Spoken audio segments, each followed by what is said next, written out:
Okay, so we're going to start out by talking about classifying triangles by sides. So the first type of triangle you can have is called an equilateral triangle, and it has three congruent sides. And if you remember, congruent just means they have equal measures.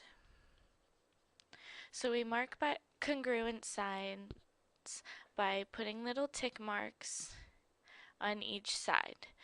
So these tick marks just show that all three sides are congruent. Because you can't just go off what they look like. Like you can't just say they look equal, so it's an equilateral triangle. You have to actually measure them or be told that the sides are equal.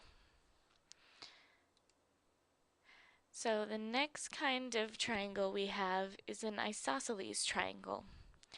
And it's a triangle that has at least two congruent sides. So for this particular triangle, this side and this side are equal, and this side is just a different length. And the last kind of triangle you can have is a scalene triangle, and it is a triangle with no congruent sides. So we mark this by putting a tick mark, and then two tick marks, and then three tick marks, because none of the sides are equal. So now we're going to do an example using the rules we just learned. Okay, so we have these three triangles, and we're told that AB, which is this big side right here, is equal to 7. The length of BC is equal to 5, and the length of CD is equal to 6. And they've already marked on here which sides are congruent. So using this information, we're going to fill in the lengths of the rest of the sides.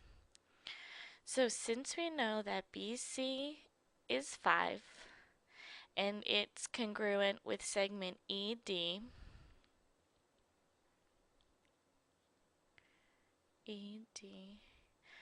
are congruent, and we know that because each is marked with one tick mark, we can say that the length of ED is also equal to 5.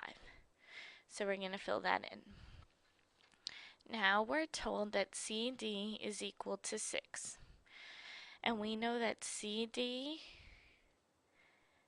and BD and BE right here are all congruent because each is marked with two tick marks. And since we know that CD is 6, we know that BD also has to be 6 and BE has to be 6. So we can mark those on here. And we know that the length of AB, this long one, is 7. And since AB is congruent to this whole segment AD,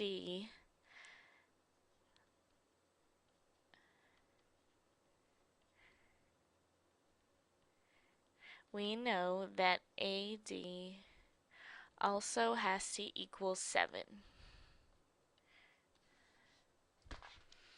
So now that we know how to classify triangles by sides, make sure you watch our next video where we're going to talk about classifying triangles by angles.